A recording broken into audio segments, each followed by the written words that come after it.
Nakikita kita plug ng GMA Regional TV, wagi bilang Most Development-Oriented TV Plug sa Gandingan Awards 2022. Narito ang report.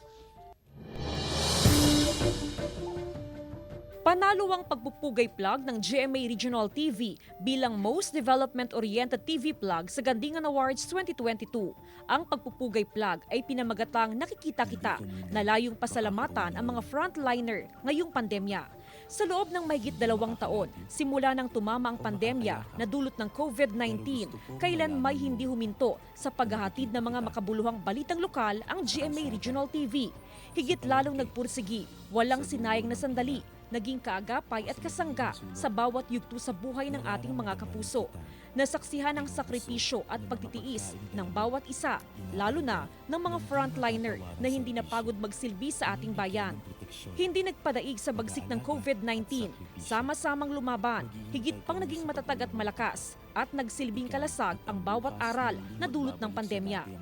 Taus-pusong ipinaabot ni First Vice President and Head ng GMA Regional TV and Synergy, Oliver Victor Beltran Amoroso, ang kanyang pasasalamat sa bumubuo ng Gandingan Awards dahil sa nakamit na tagumpay.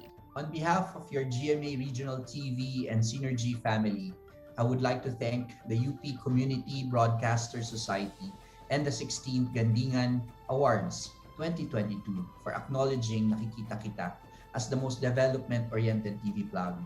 Your recognition means so much to us.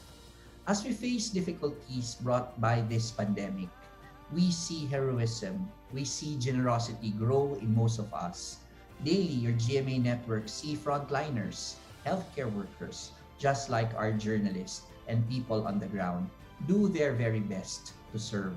Katuwang ng University of the Philippines Los Baños at UP Community Broadcaster Society ang GMA Regional TV sa layunin na himukin ng mga mamamahayag na bumuo ng mga developmental program para sa ikabubuti ng bawat Pilipino. Ang parangal na ito ay magsisilbing inspirasyon upang mas pagibayuhin pa ang paghahatid ng mga mahalagang balitang lokal mula sa iba't ibang rehiyon sa bansa.